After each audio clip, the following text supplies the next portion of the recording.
সময় আর একটা দিক, যে প্রশ্নটা দুবার এলো, একবার এলো হচ্ছে 2015, আরেকবার এলো হচ্ছে 2017। স্যার কোশ্চেনটা কি?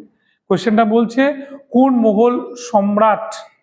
মোগল সম্রাট তোমার পর্তুগিজদের হুগলি থেকে তোমার বিতাড়িত করেছিল, এক্সপেল মানে হচ্ছে বিতাড়িত, এক্সপেল করেছিল? উত্তর হবে আমাদের শাহজাহান। পার্টিকুলারলি যদি বলে কোন লোক এটা করেছিল, যেটা 16 কোশ্চেন ছিল 1631 থেকে 32-র মধ্যে, কাসিম খান, QASIM, কাসিম খান। আচ্ছা তোমাদের একটা প্রশ্ন করি, যদি বলে কলকাতা যখন তৈরি হয় তখন মোগল সম্রাট কে ছিল, কি উত্তর হবে? সোজা কোশ্চেন, বলো কলকাতা কবে তৈরি হয়েছিল? 1690। বেশ কথা, 1690। তাহলে 1690-তে মোগল সম্রাট কে বসে আছেন? ঠিক বলছে? খুব ভালো করে ভাবো। শাহজাহানের ডেথ হয়ে যায় 1658-এ।